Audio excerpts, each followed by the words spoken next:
Hey, this is Shay with 10 Minutes of Astrology. Today we are going to be talking about Mars in Leo between the end of September 2026 into 2027. So there's a lot of stuff happening.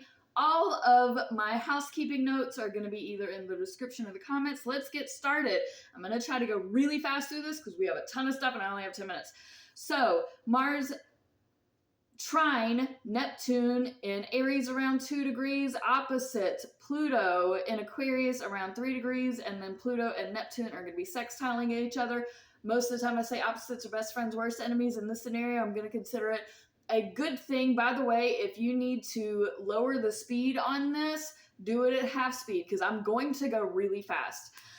In my notes I have, don't stand in the way of a good thing, the way of yourself or anyone. Communicate, but do not interrupt. Again, these are all very good things. The next interaction we're going to have is sextile Uranus in Gemini retrograde around 5 degrees. The side note that I have for this is last man standing scenario.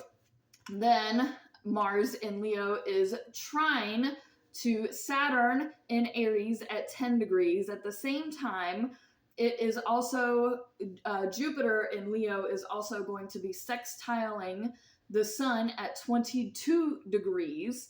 And it has the sun is going to be conjunct Venus in Scorpio. You know, I have a struggle with my ability to read my own notes. Anyway, my note here is, can we say delusional?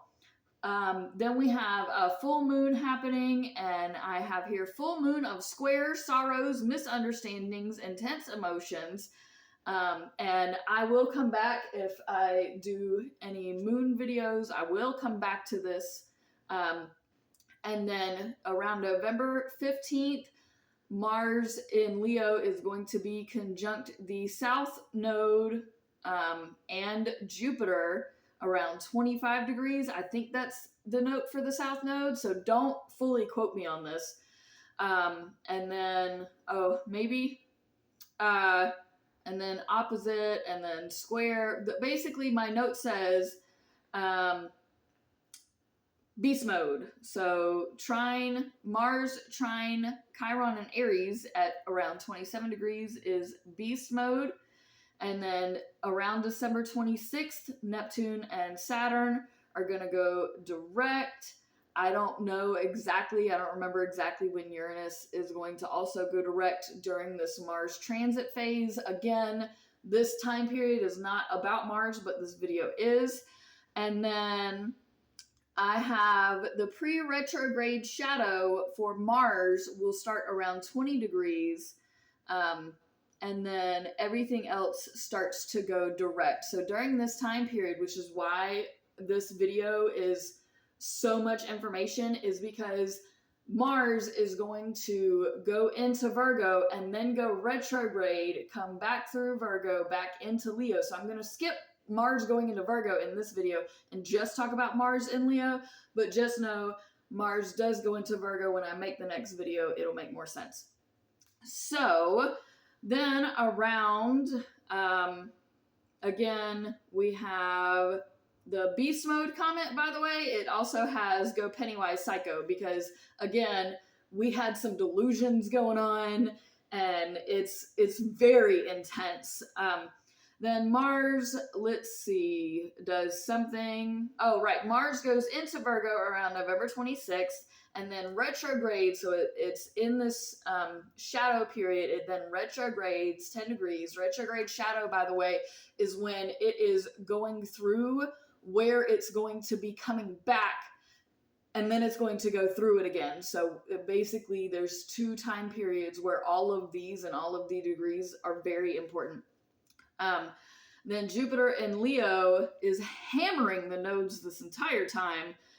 It's going to sound like you are on a lower octave. So all of this passion and drive and delusion and anger and obsession and psychosis is bringing you lower. You sound like you are acting like you are in a lower octave of who you are in humanity.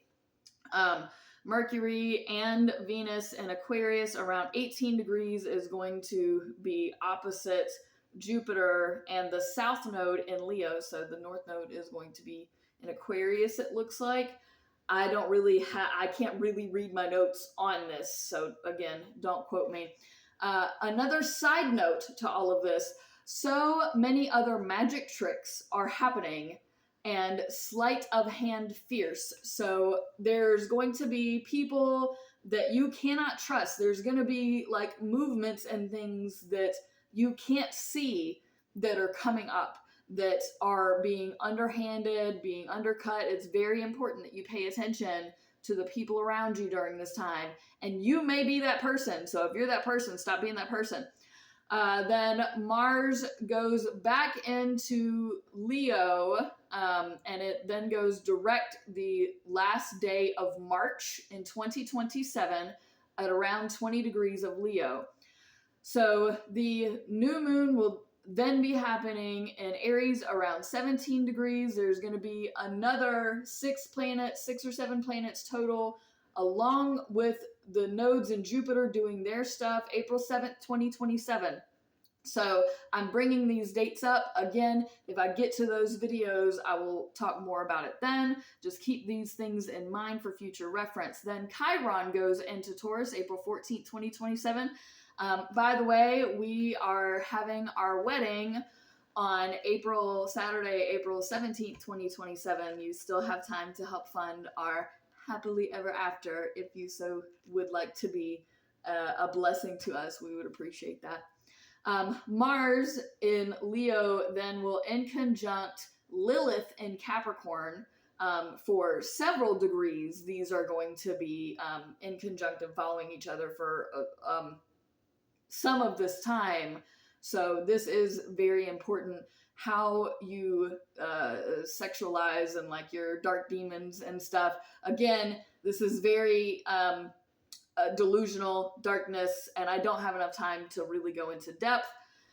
Between 20 and 26 degrees, so like this whole time between these degrees, the inconjunct is going to be happening. Inconjuncts are irritating. I have here fight for who you love, possessive with power. It's not necessarily a bad thing, but it absolutely can, like the rest of this stuff can be. If you aren't mindful enough to make it positive. So Mars is out of its shadow around mid-June of 2027, at least the shadow of Leo, and it goes into Virgo between May 13th, 15th, 2027. I know that was just a lot to unpack.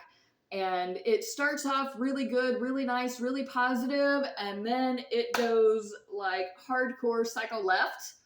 And because there's so much fire energy and so much quickness and popping off and anger and it can be fun, it can be exciting and interesting, and you can have a good time if you have the capacity to not be somebody who is full of bull and nonsense, and if you surround yourself with people that can keep their cool under stressful situations and hard conditions, and that know how to be the calm in a very fiery storm. And this, I definitely see fighting and delusion. It's not like people are outright lying. I think they believe the lie, whatever that is. So thank you for watching. Remember to press all of the buttons. You have been wonderful. If you want more information, stay tuned. I'm going to do the best I can. You do the best you can. And I will see you later. Peace out, fam. Much love.